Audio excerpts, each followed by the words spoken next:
This is about the time of year that a lot of fall semesters are concluding, and maybe you're in the midst of finals and you're looking for some anatomy and physiology help. Please reach out.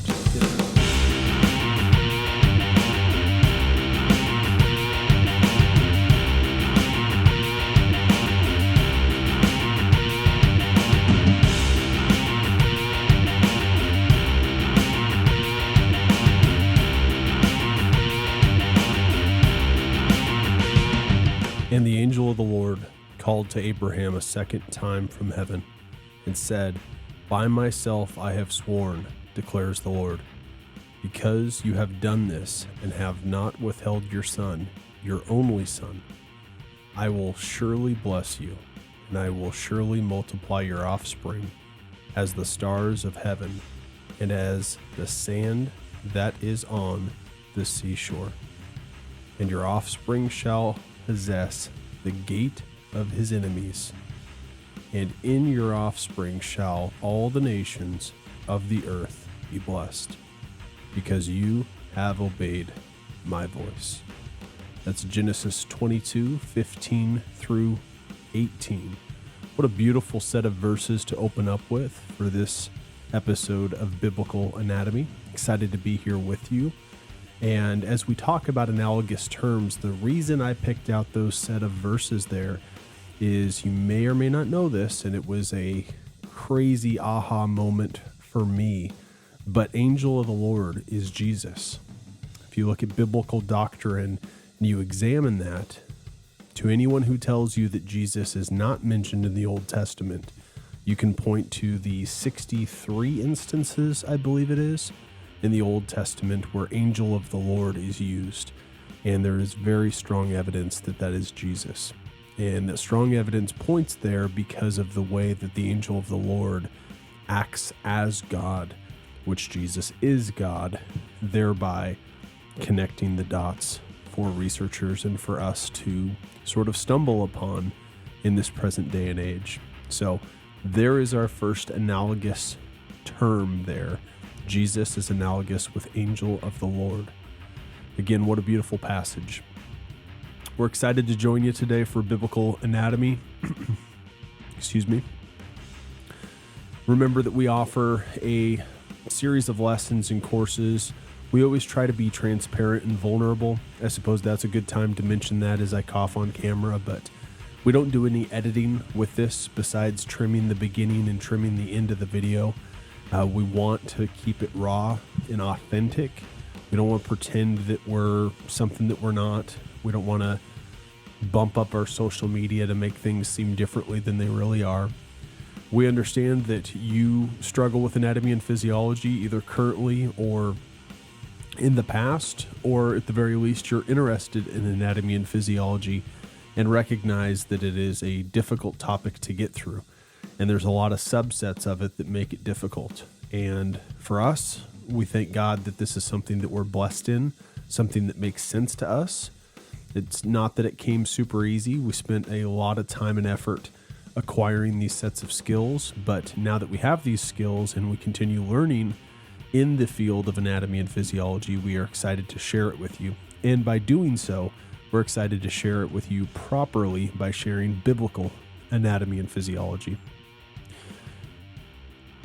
As we progress forward these next couple months into January, I guess we're not far off now. I guess we're about a little over a month. We're down to about 30 days here, but we ask for your continued prayers for Biblical Anatomy Academy. We believe it is God's calling for us to head this direction, and we plan to launch in January with our first cohort. If you're interested, please reach out. But more important than that is that we're interested in your prayers as well, what you have going on in your life. This is about the time of year that a lot of fall semesters are concluding, and maybe you're in the midst of finals and you're looking for some anatomy and physiology help. Please reach out, if nothing else, just to share what your prayer requests would be in this season. And you can reach us at prayers@biblicalanatomyacademy.com. Benefit of today is going to be a fun one. It's going to be exciting. We're going to talk about analogies. I use the term analogous, and that in and of itself seems to be very cringeworthy or intimidating, but all it really means is analogy or similarity. So, analogies in anatomy and physiology. And what do I mean by that? Well, unfortunately, in anatomy and physiology, there are a lot of terms that mean the same thing as some seemingly different term. We're going to go through a whole bunch of examples of those, but first we'll remind you of our mission, which is to equip Christian homeschool, gap year, and college students with the understanding that their anatomy is biblical by connecting science with Scripture so they can better understand God's divine handiwork in their lives. And we'll go on to our story here. For me, was an aha moment. It was a very frustrating time in my collegiate career. I was grasping the macro things, the macroisms, if you will, of anatomy and physiology. And what I mean by that was I knew where my biceps was. I knew where my quadriceps muscle group was. That time I couldn't tell you what 4 muscles were within the quadriceps group, but I could tell you that I had a quadriceps group. I could also tell you I had a hamstrings group. Again, I couldn't tell you the 3 muscles in the hamstrings or that couldn't even tell you the number of hamstrings that there were.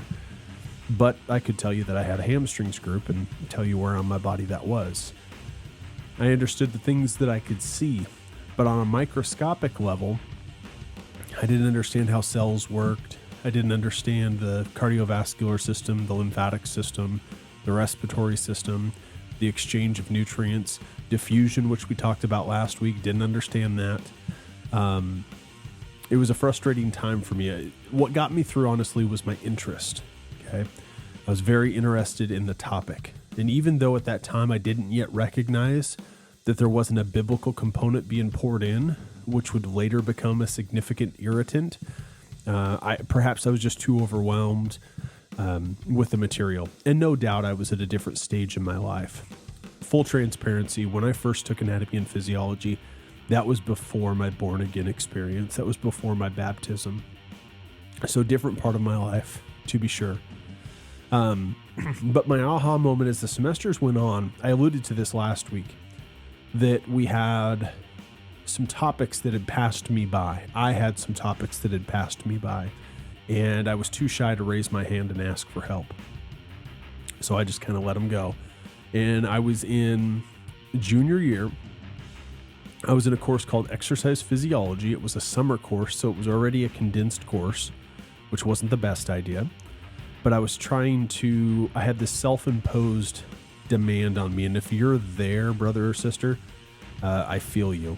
Me, I went back to college when I was 26, 27 years old. And so I had this self-imposed time crunch, which was irrational. And if I could go back and do things differently, I would take my time. I basically got through a bachelor's and a master's degree in 5 years. And that was after having done off and on time for an associate's degree. My master's, I made sure that I slowed things down, and my doctoral work, I slowed things down to make sure that I enjoyed it and absorbed the content. And any further degrees I will take that advice and slow things down so I can enjoy the process as much as possible, because learning is fun.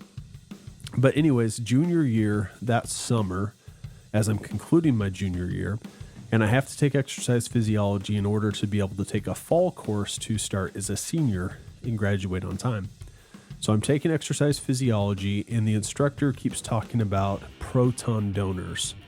And I'm getting really frustrated week over week over week. And we're like halfway through the course, and he keeps saying proton donors. And I've never heard anybody say proton donors before. And I'm somewhat familiar with the systems that we're talking about with acids and bases and different cycles and things of that nature. But he keeps mentioning proton donors, and that's the part of the story that I keep losing focus, because it doesn't make sense to me. Well, after many hours of study in collaboration with some peers, I find that what he's trying to say is hydrogen donor. And I've mentioned this connection in one of the earliest episodes of this podcast, so this may be ringing a bell from that. But when someone says hydrogen donor, it means the same thing as proton donor and vice versa. So when you have an acid is very likely to dissociate its hydrogen, or one of the hydrogens within the acid structure, from the rest of the acid. So this is how lactic acid converts to lactate. The only difference between the two is one hydrogen ion. Well, if we look at the periodic table, we look at what makes up hydrogen. In your nucleus, you have a proton, no neutron. It's the only element on the periodic table where that's the case, and you have one electron. So if you lose that electron, as hydrogen does when lactic acid converts to lactate, all you're left with is a proton. And so some textbooks will say hydrogen donor, and some textbooks will say proton donor. My point is, I knew what he's talking about the entire time if he had just said hydrogen donor. And for him, it probably wasn't anything that he thought would be confusing whatsoever. And so he left it unsaid and just kept referring to it in that way. And I don't recall if the book pointed it out. I don't think that it did. A lot of times books will say one or the other. Sometimes in the very beginning, they'll mention that both mean the same thing. But nevertheless, it took me about half of the course to figure out that I knew what he was talking about. I just wasn't recognizing the term. Okay, so that's what we're going to talk about today, is all these different terms that mean the same thing. And we're going to go system by system and do some of the bigger macro ones, if you will, and sprinkle in some micro ones as we move along. This list won't be all-inclusive, but it'll get you off to a great start to begin anatomy and physiology. By the way, as I'll mention a little bit later, if you haven't already taken medical terminology, I would recommend that you do that if you have a chance to take that before taking anatomy and physiology. Now, in a lot of instances, you're already in the midst of anatomy and physiology, and there's not much that you can do. I get it. I was that student myself. I would either take medical terminology concurrent with that or strap up your boots and get ready, because it's going to be an added hurdle for you that it wouldn't be for another student that had taken anatomy and or medical terminology prior to anatomy physiology. So starting in the integumentary system, integument is skin. So sometimes it'll be referred to as just simply the skin. Sometimes it'll be referred to as dermal tissue or simply the dermis. But all four of those terms mean the same thing. All three of those terms essentially mean the same thing. So integumentary system is the same thing as skin. It's the same thing as dermis. When we go into the skeletal system, not too often that these will come up. Sometimes they'll say bone or bone system. Obviously, that means the same thing as skeletal system. And rarely you'll hear the word osteon or osteo. That means bone, that translates to bone. And so that might be used in place. Now, there is a structure that we identify within bone called an osteon. You'll most certainly hear it there, but sometimes you'll hear it referred to more macro in terms of the entire system. The muscular system, there's not a ton you'll hear replaced there. Obviously, muscular means muscle or in relation to muscle. But as we go a little bit more micro down to the cellular level, we have a whole bunch within this subject. We have myocytes. If you split that apart, myo means muscle, cyte means cell. And so it's just simply a muscle cell. Now, unfortunately, a myocyte is the same thing as a muscle fiber, which gets confusing because we have myofilaments and things of that nature that are very similar in the way that their naming structure exists. So yes, myocyte also means muscle fiber. And to further add, it also means muscle cell. So basically the myocyte is the Greek way of stating it. Muscle cell is the English way of stating it. And then you also have muscle fiber, which just happens to mean the exact same thing. And that one was the hardest for me because when I think of muscle fiber, I don't think of a cell. I think of the myofilaments within the cell that we'll talk about in just a minute. But nevertheless, that's what they mean, and you have to get used to that. Now, once we dive within the myocyte, we have a bunch of things that are synonymous or analogous to others. So we'll start at the outside. We have a plasma membrane, but in exercise science, they don't call it a plasma membrane. They call it a sarcolemma. So sarcolemma means the same thing as plasma membrane. You may recall from our previous work and from one of your early chapters in anatomy and physiology that cell membrane also means the same thing as plasma membrane. We go within the cell and we have what's called a sarcoplasmic reticulum. You may have heard of an endoplasmic reticulum. It's the same thing, but it's within muscle. Now we have two structures, a sarcolemma and a sarcoplasmic reticulum, that begin with the prefix sarco. Sarco translates to muscle, so that's the only place you're going to see this. This really is the only advantage to using sarco, is we know we're talking about exercise physiology. We know we're talking about muscle structure. We also have a sarcoplasm, which would be analogous to a cytoplasm or a cytosol. This is the fluid that everything is within. As we go further, when we get down to the level of the filaments, we have what are called microfibrils and then microfilaments. Microfibrils and microfilaments are not synonymous, but they kind of sound like they are. Basically, if you take a bundle of myofilaments, I think I said micro just prior, I apologize about that, scratch that, I meant myo. If you take a bundle of myofilaments, then you get one myofibril, okay? If you take a bundle of myofibrils, you get one myocyte. If you take a bundle, now we're extracellular, if you take a bundle of myocytes and put them together, you get a fascicle. And if you take a bundle of fascicles together, you put them together, and you get a muscle. So there's a 5-layered structure there. Again, that's a little outside the context of what we're talking about here, because those aren't synonymous, but they sound so similar, it's important to provide distinction. When we get to the senses, we've got a whole bunch. 4 major ones. We have olfaction, which is the same thing as smell. We have gustation, which is the same thing as taste. We have equilibrium, which is the same thing as balance, and palpation, which is the same thing as touch. We go to the endocrine system, and there's not a ton of confusion here, but sometimes it'll be called a hormone or hormonal system.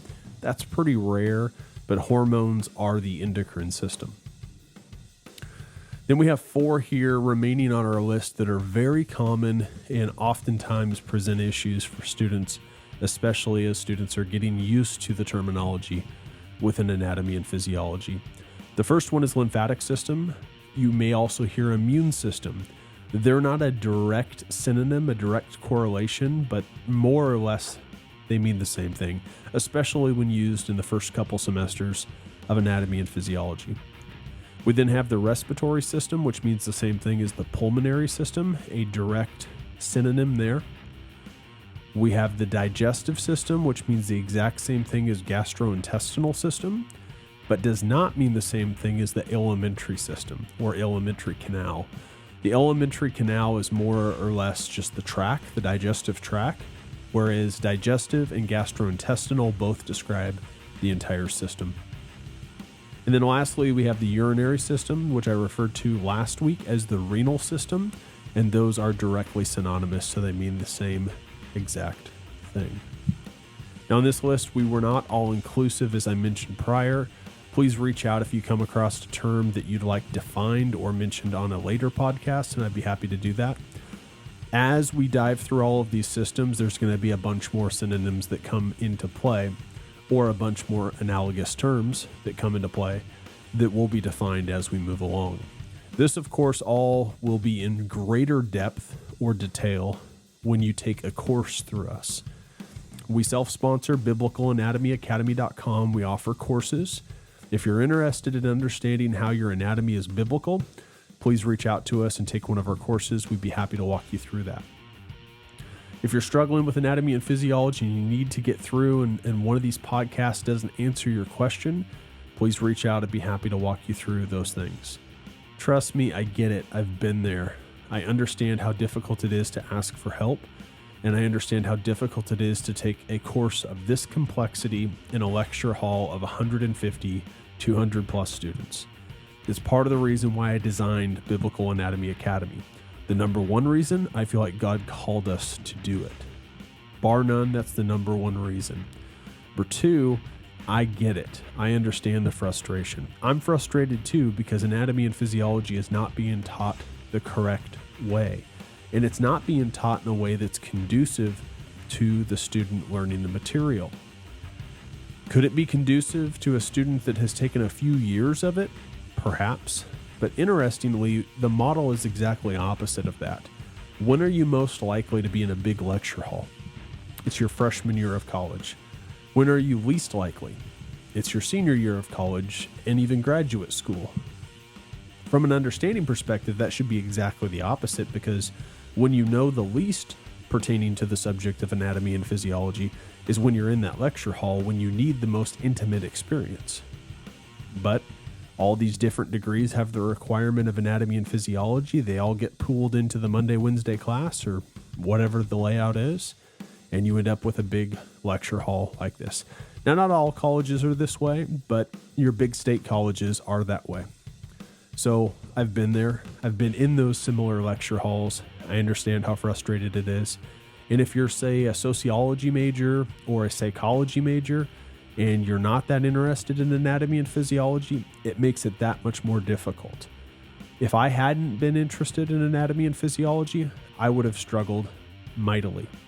But something that we have in common more than likely is if you're a fellow Christian, if you're a brother or sister, you have that as an interest. And so even if your interest does not lie in anatomy and physiology, your interest lies in God, and I can help you understand how God is woven within everything that you learn in an anatomy and physiology textbook. They don't tell you that, but that is the truth. Our take-home message for today is that analogous terms can be just as difficult as learning the concepts themselves. It's hard enough to learn why it's called a macrophage and why a macrophage engulfs and undergoes endocytosis. That process alone is difficult enough, but learning all the terms and how they relate in the previous terms that we talked about earlier today, that can be hurdle 1, and then you've got hurdle 2 of understanding what the process is. So this is why I recommend that you take medical terminology prior to your first semester in anatomy and physiology. If you haven't done it, don't fret. I hadn't. I'd taken them all simultaneously, more or less, and I got through it. It just required more effort from me. And I'll conclude with this before the Lord's Prayer, something that's on my heart that just kind of came into mind just now. I graduated high school with a 2.3 GPA. I graduated college, my bachelor's, with a 3.53 GPA, my master's with a 3.96, and my doctoral with a 4.0. Did I get more intelligent over time? I would argue no. Did I get more dedicated? Yes. And therein lies the key. Simply, you just have to be more dedicated, especially as the number of credits you take goes up. So ideally, take medical terminology first. But if you're not in that boat and you're taking them simultaneous, or you're taking anatomy and physiology and you're not required to take medical terminology, so you're sort of learning it on the fly, you've got to be disciplined. You've got to manage your time wisely, and you've got to ramp up your level of dedication. It's really as simple as that.